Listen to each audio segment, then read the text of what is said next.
अस्सलाम वालेकुम, welcome to my channel. पहले की मुलाकातों में इस वक्त तक अली की हया के जिस्म तक रसाई नहीं हुई थी।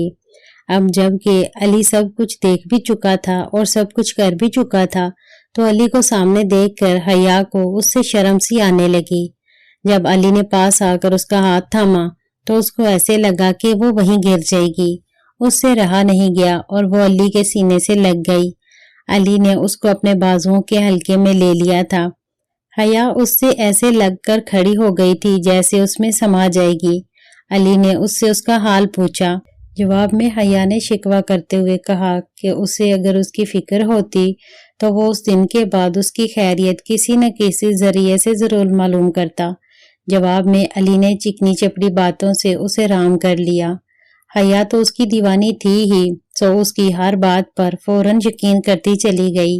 अब अली ने असल मकसद की तरफ आना शुरू कर दिया। उसने आहिस्ता आहिस्ता हाथ बढ़ाए। हया एकदम चौंकी और पीछे को हटना चाहा, लेकिन जब अली ने उसे अपनी तरफ खींचा तो हया ने अपना वजूद उसके सुपुर्द कर दिया। वैसे भी उसने सोचा था कि जो चीज जाना थी वो तो चली गई, अब कम से कम महबूब को तो राजी कर ले। पिछले चंद महीनों में अली को अंदाजा हो चुका था कि हया उससे बहुत ज्यादा मोहब्बत करती है। यही वजह थी कि इस दफा उसने एतमाद के साथ पेशकदमी की थी और हया भी उसके साथ मुकम्मल ताउन करने पर आमादा थी। नतीजतन उस खेत में वही कहानी दोहराई जाने लगी जो अली ने चंद दिन पहले अपने कमाद में रकम की थी। शकीला उनसे दूर एक मुनासिब जगह पर छुप कर बैठी हुई थी। उसे डर भी लग रहा था कि कहीं आज फिर हया अली वही कहानी शुरू ना कर दें, और उसका डर सच साबित हो रहा था, क्योंकि अली और हया जब से मिले थे उनके दरमियान चंद बातों के बाद से मजीद कोई बात नहीं हुई थी। बस उनके होंठ, निगाहें, हाथ, अलगरज जिस्म का अंग अंग आपस में बातें कर रहा था, जिसमें बतदरीज तेजी आती जा रही थी। उसके बाद अली ने उसे और खुद को भी बंदिशों से आजाद कर दिया। हया ने आंखें बंद की हुई थी और उसके सीने में अपना सर छुपाए बैठी थी। थोड़ी देर बाद दोनों फ्री हो गए। हया के चेहरे पर आज एक सुकून नजर आ रहा था। अली ने मुस्कुराकर उसे देखा तो हया चींप गई और हया और अली इस जगह से हटकर एक जगह पर बैठ गए। हया उसे चमट कर बैठी थी।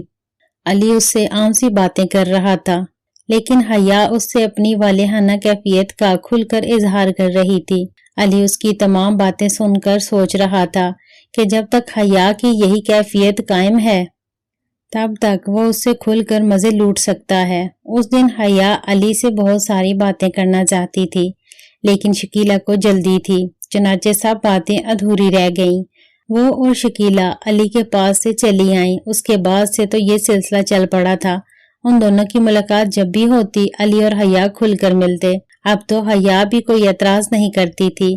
कैफियत ये थी कि अब हया और अली दोनों ही एक दूसरे के जिस्म के आदी हो चुके थे।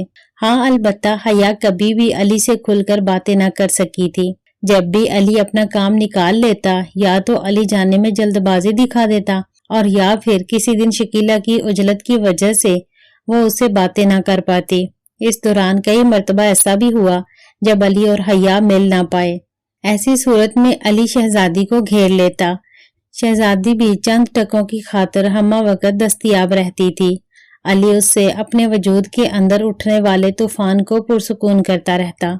इसी दौरान एक दिन जबकि अली शहजादी के साथ था, उसने शहजादी के पूछने पर उसके सामने हया के साथ मोहब्बत का एतराफ कर ही लिया था। शहजादी एक चालाक लड़की थी। उसने अली के मुंह से एतराफ करवा ही लिया था कि वो और हया एक दूसरे से मोहब्बत करते थे और काफी आगे तक जा चुके थे। शहजादी के सामने एतराफ अली को कितना महंगा पड़ना था, इस बात का उसे कतई अंदाजा नहीं था।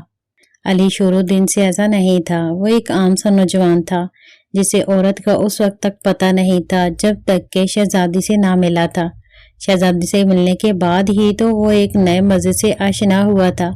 यही वजह थी कि हया से मिलने के बाद तो अली के लिए नामुमकिन था कि वो दोबारा हया से मिले तो उसे सूखा छोड़ दे। एक दिन अली को शकीला की जानिब से हया का पैगाम मिला। अली को भी हया से मिले हुए कई दिन गुजर चुके थे। शहजादी भी गांव में मौजूद नहीं थी, चुनाचे वो हया से मिला। ये काम अब उनका मामूल बन गया था। ऐसा हो ही नहीं सकता था کہ وہ حیا سے ملے اور کچھ نہ کرے، اور آج بھی اس نے ایسا ہی کیا تھا۔ آج حیا سوچ کر آئی تھی کہ وہ علی سے خوب باتیں کرے گی۔ اس نے شکیلہ سے بھی کہہ دیا تھا کہ آج وہ جلد بازی کا مظاہرہ ہرگز نہ کرے۔ حیا علی سے اچانک کراچی جانے کی وجہ پوچھنے لگی۔ علی اس کے سوالات کا بد دلی سے جواب دے رہا تھا۔ اس کا دل چاہ رہا تھا کہ اب وہاں سے چلا جائے۔ اس نے ایک دو دفعہ حیا سے کہا بھی کہ اب انہیں چلنا چاہیے، لیکن حیا مان ہی نہیں رہی تھی۔ اتنے دنوں کے بعد تو علی سے باتیں کرنے کو وہ اتنا زیادہ مچلی تھی، اور ویسے بھی آج وہ 1 مہینے کے بعد مل رہے تھے۔ ابھی تو اس کی نظروں کی پیاس ہی نہیں بجھی تھی۔ حیا اس سے چہک چہک کر باتیں کر رہی تھی، جبکہ علی اس کی باتیں عدم دلچسپی سے سن رہا تھا۔ حیا اس سے مختلف قسم کی باتیں کرتی رہی۔ کبھی وہ اسے اپنے ان دنوں کی حالت بتانے لگ جاتی جو علی کے جانے کے بعد ہوئی تھی، تو کبھی وہ اس سے پوچھنے لگ جاتی کہ کیا کراچی جا کر اسے حیا کی یاد کبھی بھی نہیں آئی تھی۔ حیا نے جب دیکھا کہ علی اب اس کی باتوں میں دلچسپی نہیں لے رہا تو اس کا دل بھر آیا۔ اس نے علی کا چہرہ اپنی ہتھیلیوں میں لیا اور آنکھوں میں آنسو بھر کر بولی، علی، لگتا ہے کہ مطلب نکل جانے کے بعد تم اب مجھ سے بیزار ہو رہے ہو۔ اگر ایسا ہی ہے تو ایک وقت ایسا بھی آ سکتا ہے جب تم مجھے چھوڑ بھی سکتے ہو۔ پلیز ایسا کبھی مت کرنا علی، ورنہ میں مر جاؤں گی۔ تم چاہے مجھ سے محبت نہیں کرو، لیکن پلیز مجھے چھوڑ کر مت جانا۔ دیکھو، میں نے تو اپنا سب کچھ اب تمہیں سونپ دیا ہے۔ اب میں صرف تمہاری ہوں۔ میں مر تو سکتی ہوں، لیکن تمہارے سوا کسی اور کی کبھی نہیں ہو سکتی۔ میری جان، پلیز مجھے کبھی بھی چھوڑ کر مت جانا، ورنہ میں اپنے ہاتھوں سے اپنی جان دے دوں گی علی۔ ہاں علی، میں اپنے ہاتھوں سے اپنی جان دینے سے بھی دریغ نہیں کروں گی۔ علی اس کی آنکھوں میں دیکھ رہا تھا۔ اس کے لہجے میں ایسی کوئی بات تو تھی کہ علی اندر تک دہل گیا۔ اس نے اپنے دل میں تصور کیا جیسے حیا نے سچ میں اپنی جان دے دی ہو اور وہ قانون کی عدالت میں مجرم بن کر کھڑا ہوا ہو۔ جج نے اسے حیا کی موت کا ذمہ دار قرار دیتے ہوئے پھانسی کی سزا سنا دی۔ جلاد اسے کھینچتے ہوئے تختہ دار کی طرف لے کر جا رہا تھا۔